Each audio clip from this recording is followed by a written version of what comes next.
Welcome everyone to the Adversity to Advantage podcast. I'm very excited today, all the way from Australia. We've got Adam Hudson, who's very successful in his Amazon education business, does lots of philanthropic work as well. Welcome to the show, Adam. Great to be here, Petra. Thank you for having me. Very excited to have you. So give our listeners just a little bit of context around you and what you do. I mean, what are you passionate about at the moment? Yeah, so I'm 45 years old. I've been an entrepreneur since I was 20. I have been passionately building businesses for 2.5 decades. But I guess what I enjoy now is that what brings me the most joy in my business is our work that we do in the giving side. We do a lot of stuff up in Indonesia with the John Fawcett Foundation. So we donate a bunch of money up there, and that gives me a lot of joy. And helping other entrepreneurs now really build businesses that have a purpose for existing beyond making money. So that's really what we're all about, is helping entrepreneurs first take care of themselves and their families, and then building enterprises that do something good in the world as well. And do you think, because I'm on the entrepreneurial journey, do you think entrepreneurs are born or made? Like, what is it that makes an entrepreneur? Yeah, look, that's an interesting one. I think it's probably a little bit of both. I know in my own life, a lot of my drive came initially from wanting to do better than my dad, because I had a big argument with my dad when I was like 15 years old at home. He said, if you don't like it, you have to go and make your own way in the world. And I said, that's exactly what I'm going to do. And then I figured that was my drive when I was in my mid-20s during a Tony Robbins seminar. I thought, that's not really a positive drive. And then I started to think about other reasons. But I don't know, I think for me, it was as soon as I heard the word entrepreneur explained to me what it was, I leaned in and went, that sounds awesome. I want to have agency over my own life. And so I think that's kind of an innate thing in some people. They just have this drive and desire and need to be free in their own, charting their own course. And if that's not in someone, it's pretty hard to find a big enough why to continue through the three-ring shit show that is entrepreneurship. Right. I'm glad you said that, because isn't it? But interesting, you said there's like a drive within us. So there's something in just how we were born. But equally, you talk about this argument with your dad. And I know I was raised in a religious cult and just had a very alternative background. And I know my driver, probably for the first 10 years, post some of that and post my own rock bottoms, was proving people wrong. Like we weren't raised, we didn't have an education. We grew up in communes, that sort of thing. And I was just like, people used to refer to me as the dumb blonde in my family. I would just get all of that. And I'm like, I will show you all that I can be the smartest and the most kind of driven person out there. So there was a bit of like, I'm going to prove something, but maybe because none of my siblings seem to have the same thing, like, come hell or high water, I'm going to prove people wrong. And then there was a transition that was kind of slow, but I could see there was like over a year or two where it was like, now I want to transition into fighting for something or moving towards something rather than kind of running away from my past. It seemed like, was it the Tony Robbins event that maybe switched your kind of purpose or what? No, not really. I mean, I think that came a lot later for me. That was just the first time I realized I actually had a pretty negative drive, because I started making more money than my dad very early on as an entrepreneur. And I thought, I've got to do something more. I think my maturity as an entrepreneur came much later. But I do agree with you that drive, and we're all our own unique set of messed upness. We've got our own reasons that make our drives what they are. And I like to work with people who have something to prove, and I look for it when I'm hiring people, because if they've got something to prove, if you give them the platform and you wind them up and let them go, it's amazing what they can accomplish. So I think it's actually a real strength that's not really talked about much. So I love that you said that, because the whole premise of this podcast is turning your adversity into your advantage. So it's not about getting rid of or hiding in shame or past stuff that maybe held us back in some way. But when you can sort of flip the switch and flip it around, you can figure out how all of the adversity and all of those challenges can actually be your edge, not just in the entrepreneurial space, but in life in general. Yeah, 100%. All of the best learnings and the best gifts of it all is in the hard stuff usually. There's not a lot of lessons in victory. There's mostly lessons in failure.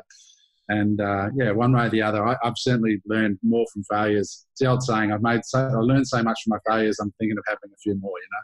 Yeah, I love that. I love that. And so there's something just around the mindset towards failure or challenges. What would you say your mindset is now that you've matured into, you know, who you are as an entrepreneur around failure or challenge when it shows up now? First of all, I have zero fear or stigma around failing. Now, when I left Australia to go live and work in the US for 4 or 5 years, Australians have a tendency to laugh at you and really want to, you know, pull you down when you fail. And I think that's universal a bit in the UK as well. It's in our culture. Yeah. But the Americans, if you haven't failed in business and you haven't really given it a good shake yet, you know, they almost don't trust you. It's like in Australia, we have a joke where we say we don't trust people who don't drink, because people who don't drink are kind of worried about what they might say when they do. Yeah. And in America, they almost don't trust people who haven't failed because you haven't played a big enough game. If at some point in your career you haven't failed, I know myself, I've invested in companies and I'm very wary to invest in with people who've never lost money before, because they just don't have the necessary level of respect for what it takes to have money to invest, because they've never had it themselves. And usually you've only got it because you've lost it at some point and learned that very valuable lesson.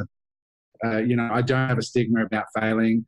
I would rather fail fast. If I'm going to fail, I'd rather fail quickly.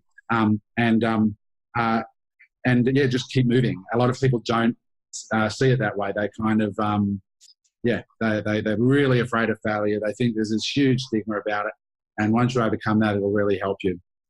That's a great mindset shift, to even be looking for the people who've had that experience. I mean, like, I've been divorced for the last 2 years or so. And if I'm dating someone, this is going sidestep, right? If I'm dating someone, I'm looking for the perfect like hint of trauma that they've experienced, just for me to, like, not too much, but so that I know that they're going to have empathy, that they're going to have built character, some maturity, and not just be like middle of the road kind of average human being.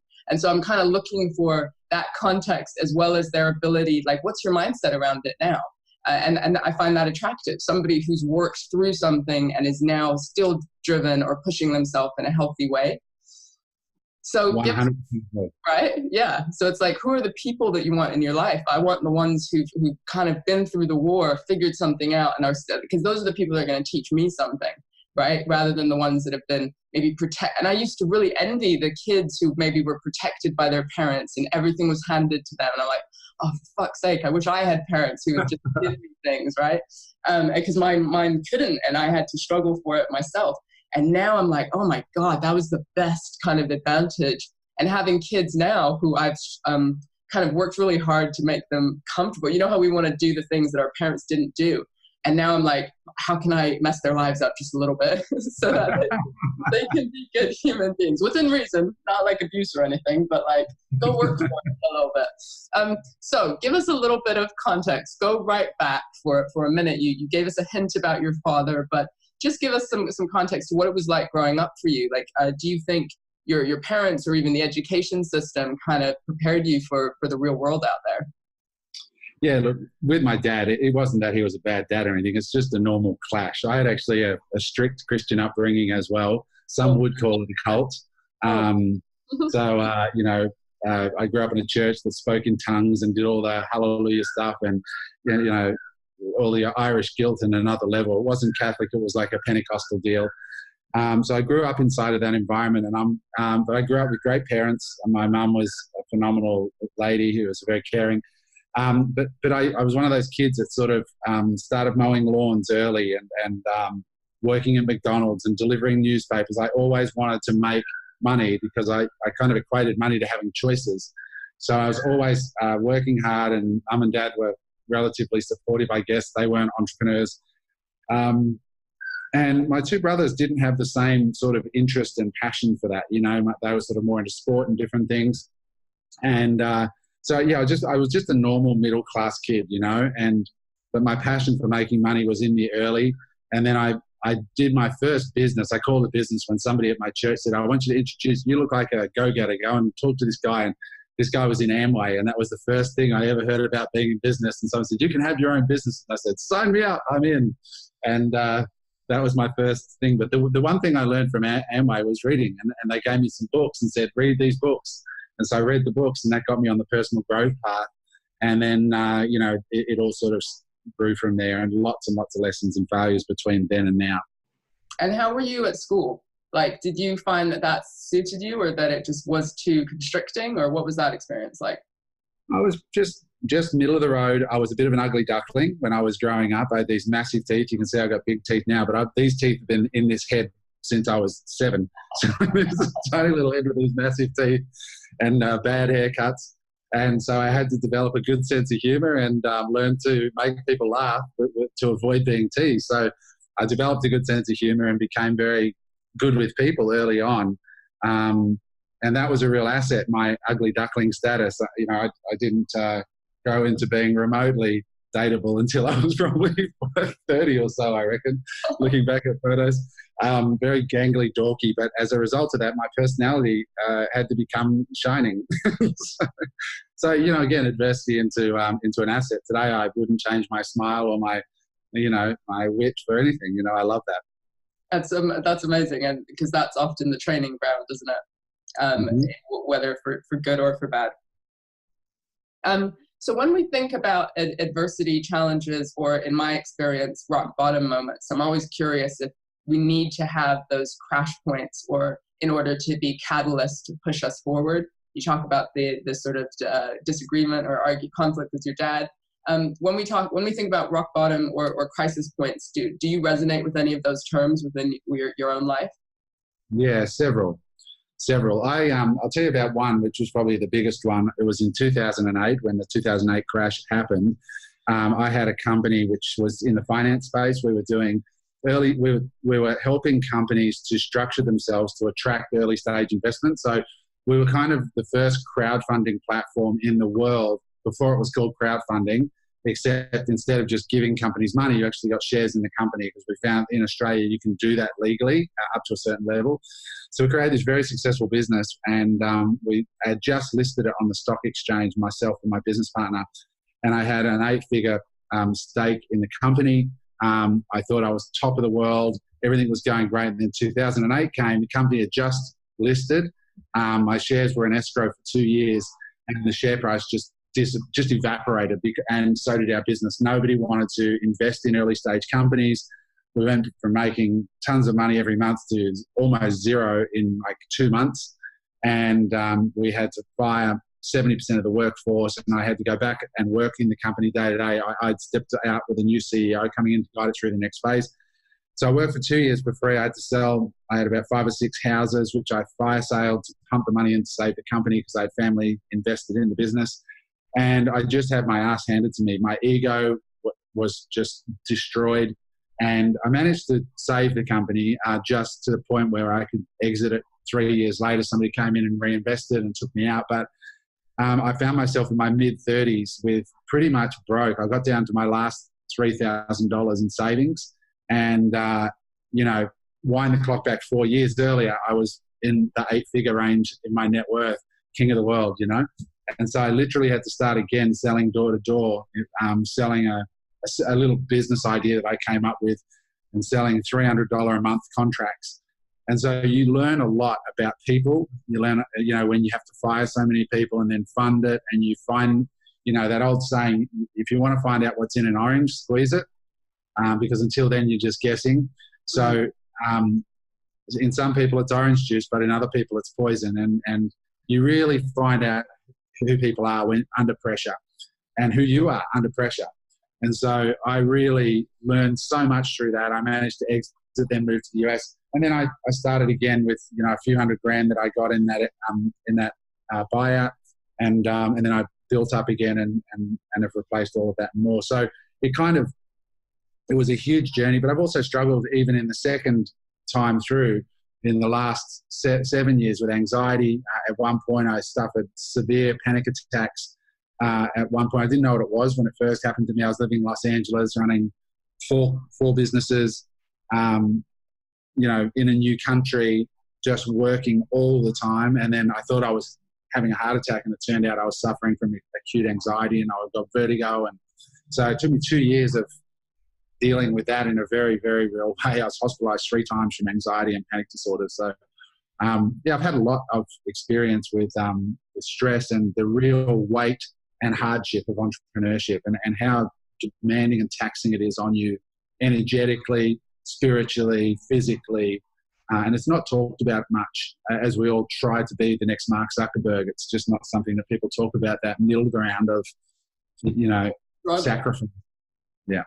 And so you're talking about some of the outward symptoms that were showing up, so like panic attacks, anxiety, but I mean, it sounds quite extreme. You landed in hospital. What were some of the thought processes going through your mind at that time when you've taken this hit, but somehow you keep pushing forward and doing everything you can to save the business? Like, did you want to quit? Was it dark? Did you ever get suicidal? Like, what was going on in your head? Yeah, no, I never got suicidal, thankfully. I feel for people who in there. But I think the true answer is a bit like having kids, right? You're so far in, there's no out, right? There is no other way but through. I'm sure there's days as a mum that you just want to throw it all out and just go to Bali and come back. Just have your eat, pray, love moment. Typically want to go to Bali and just... Yeah, so you just settle for a bottle of wine in the middle. For sure. But that's the same in entrepreneurship. You're so far in that there really isn't a way out. When you're really in business, the only way sometimes is through. And look, honestly, I've played out the scenario many times in my head. It's a bit like in The Matrix, where they open the door and Neo's about to get out. She says, "Do you really want to go down the road? You know what's down there?" And he looks down the road and he says, shuts the door and says, "Let's do this." That's it. You're either a dyed-in-the-wool, hardcore, real entrepreneur, or you're just sort of teetering. But there's really no middle ground. There's entrepreneurs, people in jobs that are thinking about being entrepreneurs, and there are people that are actually all in. And when you're actually all in, it's really hard. I mean, yeah, I want to quit. I want to quit sometimes even now. And I've got all the success that people aspire to have, multi-8-figure businesses, but they're still just the same shit, different day, So what about the shame of it? Did you keep all of this to yourself, like the internal struggle? Or did you have close people that you could actually be totally real with about the struggles that you were facing? Well, earlier in my career, when one of my companies failed, and I've had quite a few fail, only a couple that actually failed as in, lost my money and stuff. Others I just sort of wound up. But one of them was quite public. I got attacked publicly or shamed publicly when the company was struggling. And that comes with territory when you're doing public companies. And that's really soul destroying, and unfortunately that stuff was removed because of legal action. But it's really, you learn a lot about yourself when you are humiliated, and which I was, and you learn a lot about what really matters in life, and you get this inner strength. You're actually way, way stronger than you think you are, or people think they are. So I have dealt with shame of it. I haven't really been embarrassed to fail amongst my friends, but the only time I've really been embarrassed is when I was lied about in an article online that was later retracted. But that was the only time I've really experienced shame because it was untrue. But other than that, I'm happy to fail in front of people and say, well, at least I'm in the ring. I'd rather fail publicly than, die quietly in a cubicle, Sure, yeah. And so you end up in hospital. So, this sounds just, rock bottom to me. You're in hospital several times, you're losing this business. And you, I imagine, don't know if you're going to find a way out. You're just going through, you're doing exactly what it takes in the day. You can't quite visualize whether it's going to work or not. What gets you through those next days, weeks from hospital, from your worst rock bottom point? Like, how do you hold on? What are the things that you do to begin building yourself to success that you now have? Well, the first time, just when I really hit rock bottom, when I got to that last $3,000, I remember looking at Facebook and I saw a friend of mine who had moved to the US years before me and was killing it. He's flying around in his private jet and doing all this. And I'm looking at a $1,000 bank account.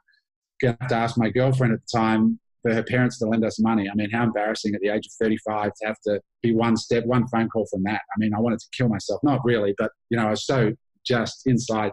because inside the architecture was 15 years of entrepreneurship. I had a lot of experience. I'd listed a company, and here I was living in this shitty apartment that I had to move to with no money in the bank.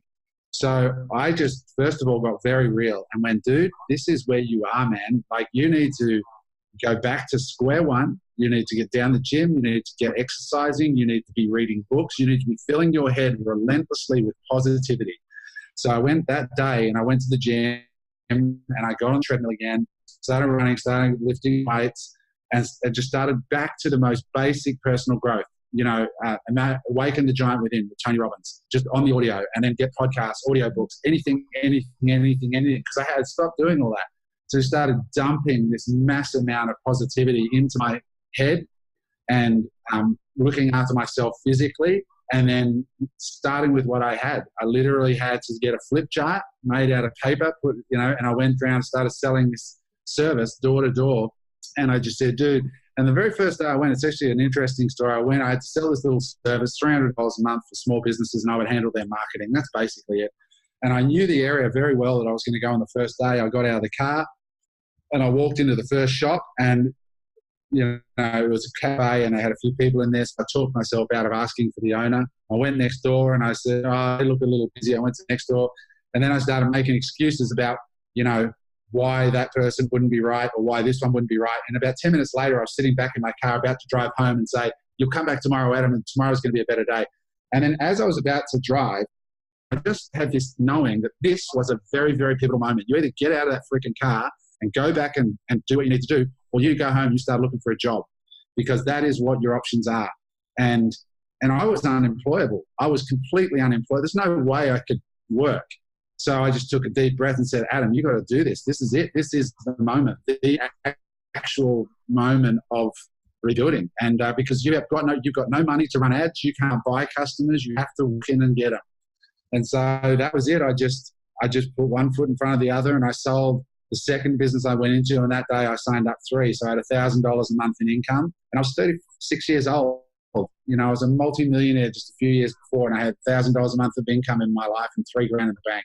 And from there it snowballed, and that business led to me going to the US, led to my animation company, which I built and sold in 3.5 years.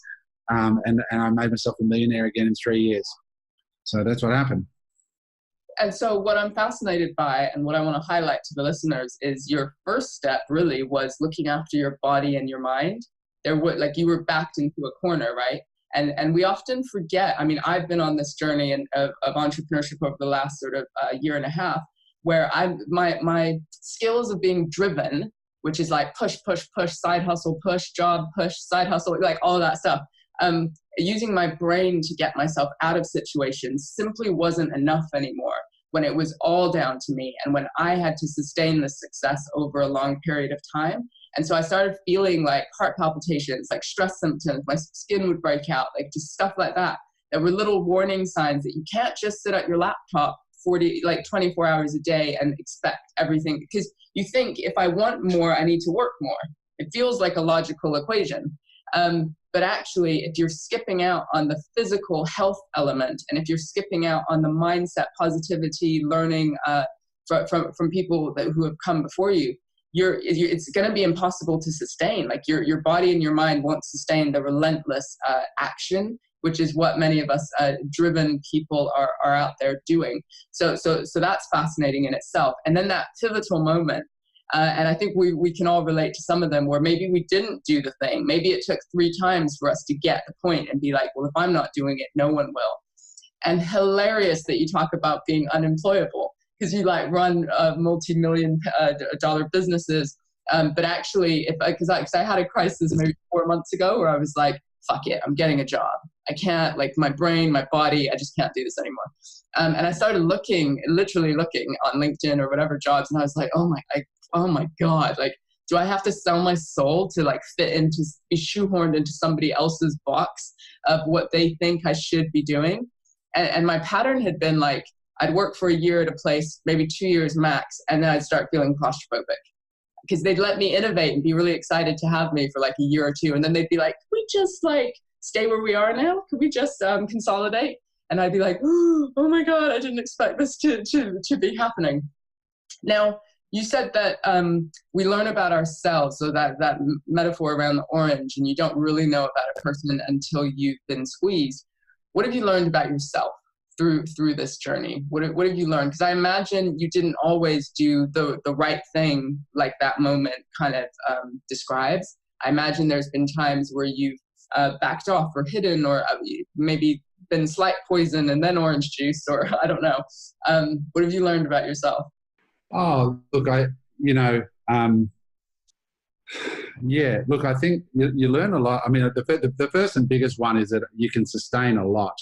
I've learned that I'm generally fairly optimistic about things, that I'm stronger than I think I am. And I've also learned to trust myself a lot more over the years. That as you get older, you sort of tend to, I think if you're self-aware, you tend to notice that your gut is actually right more than you give it credit for. I'm much better at speaking up for and acknowledging those feelings and saying, I can feel this, and then actually acting on it.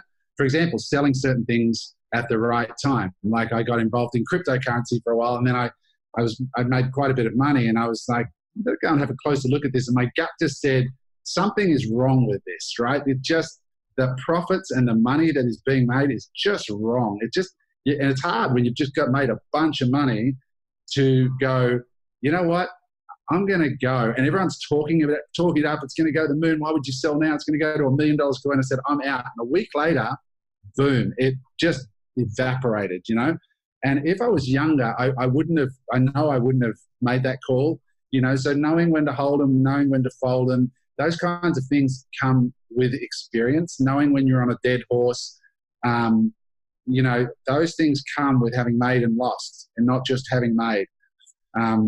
So I think I've just learned now that I'm actually quite a good judge of timing, and I'm a good judge of people, but only because I've had to experience the bad in both, And so do you have any practices or habits now to help you listen to your intuition, or help keep you balanced, or prevent sort of the anxiety panic from getting out of control? What do you do now to look after yourself in that way? So I don't drink caffeine. So I cut out all caffeine. I eat very healthily, which is great. I live in a very stress-free place, as I showed you earlier. I live right on the sand. This is my happy place. Like if I'm far from the ocean, I feel it. So I've learned over the years that the very spot in which you live is important. And what I mean by that is you can live in the town I'm living, but if you're 3 streets back, it is a completely different experience to living right where I'm living. Living in Los Angeles, I learned to live in the middle of large city blocks because I couldn't live near the edges because they were too noisy.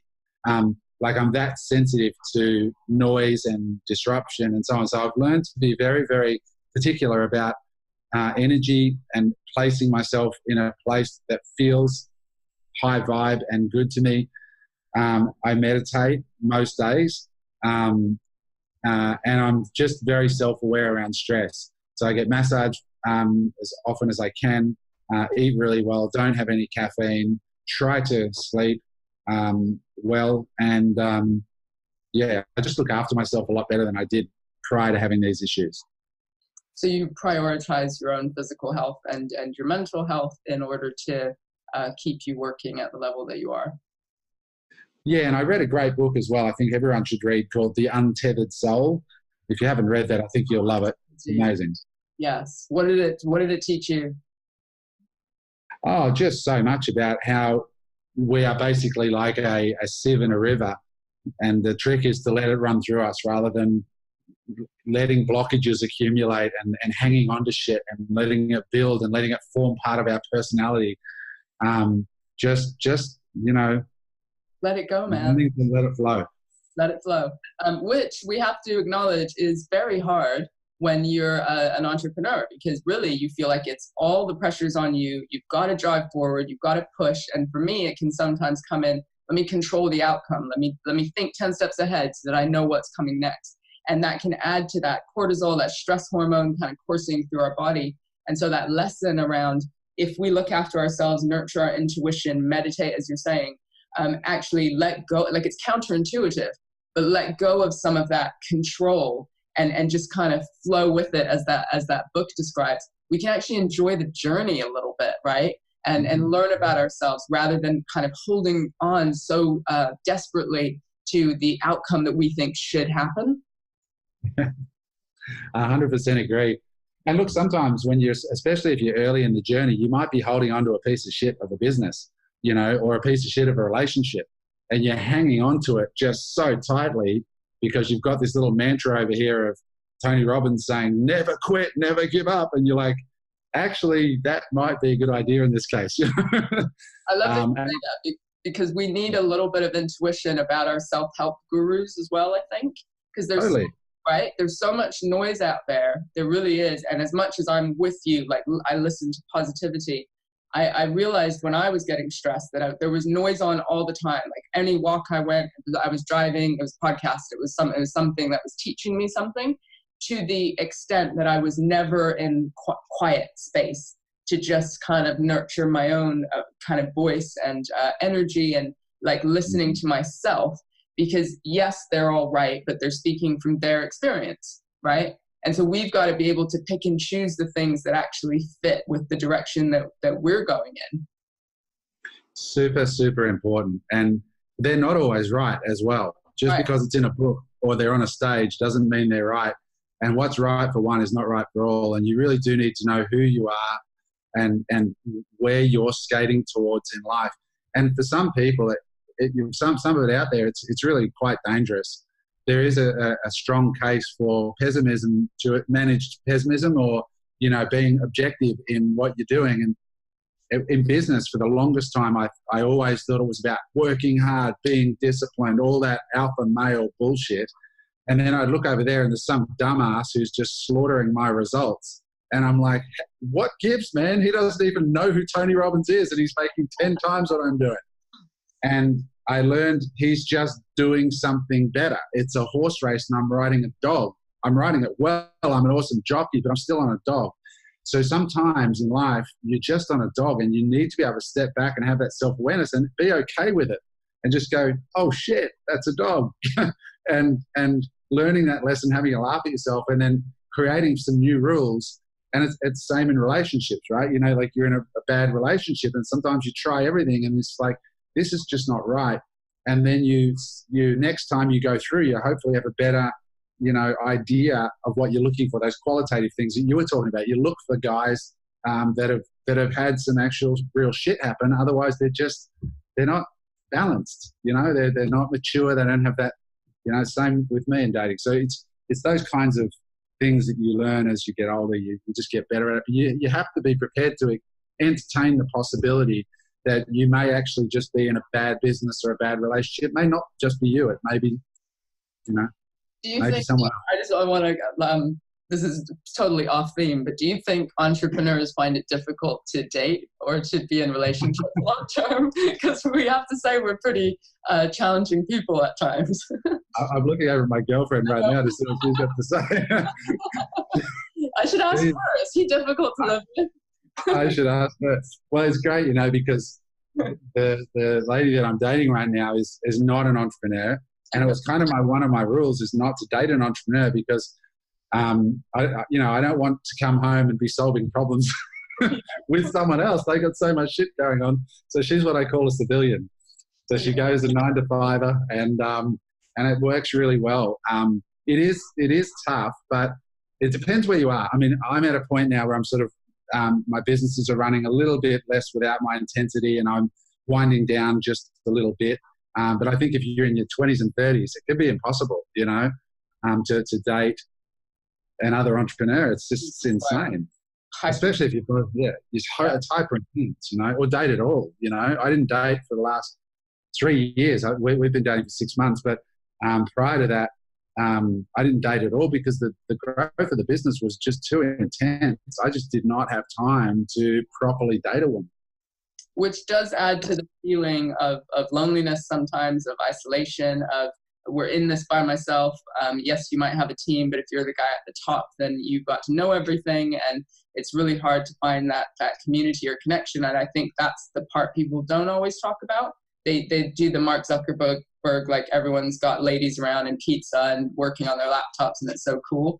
And the reality is often you're by yourself on your laptop, or you're out making decisions on your own, and you really have to cultivate that trust within yourself, as you said. I mean, but the growth journey around it, which feels really tough, is actually amazing as far as reaching our potential and adjusting in that way.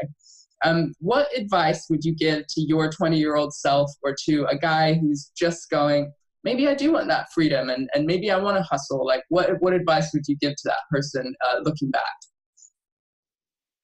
First of all, if you want it, you should definitely go after it, because it's a life worth having. You know, I have an amazing life now as a result of it. And I'm not talking about the stuff I have or the money I have or any of those things. I'm talking about who I became through the journey. I like who I ended up being, you know, so I think it's cool from that perspective. The advice that I give most to young people who are on this journey is make failing okay, and have a great deal of respect for money, because and people, money and people, and be nice to people on your way out, because on your way down you might meet them again. So those are always things that I look for in young people. If I see a young person who's got that ambition and that drive and has a good, healthy respect for people and other people's money as well as their own, those are really good hallmarks. But just remember, you got time. It takes time, you know, real, genuine success. The problem is that these days, Fast Company is only going to put Mark Zuckerberg on the cover. He's not going to put the guy in who's got a company doing $10 million a year, making $2 million a year profit. That's boring. But that guy's have an amazing business. That's an incredible result, that if somebody achieves that, it's amazing. But then nobody reads about those guys or those girls, and there's lots of them that are doing 10 million, 20 million, 30 million, and at 10, 20%, 30, 40% margins. So young people tend to get polarized by the Mark Zuckerberg story, the founders of Uber, the founders of Airbnb, and it's either where they are or where they are, and that's it. There's nothing in the middle. But there's a lot of fun and fulfillment and awesome living to be had in the middle. Absolutely. So if people want to connect with you or hear more about you, where can they find you? Just go to our website at reliable.education. So it's one of those funny domains with no .com. So just reliable.education, the full word. And that's where our core business is. And then we have a software company and other stuff, but just start there. And also Instagram. I do Instagram. I do free rants most days, where I'll just rant for 5 or 10 minutes on the way to the office about what's happening in my life as an entrepreneur. They're very raw, they're very real, and people seem to love those. And I do them most days of the week, and it's totally free. Just Adam Hudson Official, and you can come and follow me there.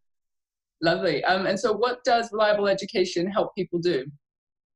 It helps people build reliable income from Amazon businesses. So launching their own private label product on Amazon. So yeah, all over the world. Our students now in 3.5 years have done $500 million in sales, making us one of the most successful courses on the planet. And the reason that is we tell the truth about what's ahead and how hard it is and what exactly to do. So we have a great community, and it's an awesome fun. So helping people build businesses that bring additional reliable income into their home. Amazing. And so finally, what excites you about the future? You've been doing so many things. You seem like you've achieved the dream. You're there on the beach. You got your fabulous girlfriend. You've got growth, man. Everything. You made it, right? What excites you about the next sort of 5-10 years? I've got a whole bunch of things that I want to do that are not related to business. So, you know, things like I'd love to live in New York City for 6 months and not work. Just maybe work 1 day a week, but really just be in the city. And I've got an interest in art and a whole bunch of other things that I want to delve into more. So I'm looking forward to sort of exploring some of those things. We're hoping to travel a lot more and travel well. You know, actually stay in, you know, the coast of Italy for a month or two and stay in an Airbnb and really get to know the spot rather than traveling around like a tourist. So we've got some really nice travel things that we want to do. We've got some stuff we want to do with charities. We just bought a mobile eye surgery clinic out of our business. We just donated. It was $250,000 gift that we gave them to do more eye surgeries. So we do that a lot, and I get so much joy out of going there. and actually being there with the villagers as they go in and they get their eyes back. They get to take the patches off and they've got their vision again, which is just so emotional and soul-filling. And I've got a few business projects that I have interest in that I'm mentoring young people that I'm in their early 30s, that are past the bullshit stage of the 20s, are ready to go forward into their 30s so that they're sort of on their way in their 40s. So just having my influence in those businesses. And that's really it at the moment. I'm really in a great place and very happy, and life's great. Sounds fulfilling. Adam, thank you so much for your time. We'll add your website and your Instagram into the show notes. And I appreciate talking to you. I always learn from these conversations where I get validated a little bit. I'm like, oh yeah, I'm in the right place. The journey is hard, but it's amazing, and the growth is amazing. And so it's amazing to see kind of the journey that you've been on that is still, but that I imagine you don't take things for granted either. Because you have had the dips, and you go, let me enjoy this fully while I can, because actually you never know what's in the future. Would that be fair to say? That is the key to happiness right there. It is not hiding on the other side of a Lamborghini or $1 million in the bank. It is just getting up in the morning and being deeply grateful for what you have. And anybody watching this, if they're watching it on a smart device, chances are they're probably rich by world standards. That's why I do the charity work. It's just such a profound realization of how blessed I am as a human being, even before I had any real business success. We're just so lucky, and we just forget it all the time. I agree more. Fulfillment comes from giving back and true and deep connections, as well as, of course, from the business side of things. But it can't just be about money. It's about being alive and connecting to every part of that, as well as the challenges of growth. Adam, thank you so much for your time. My pleasure. Thank you.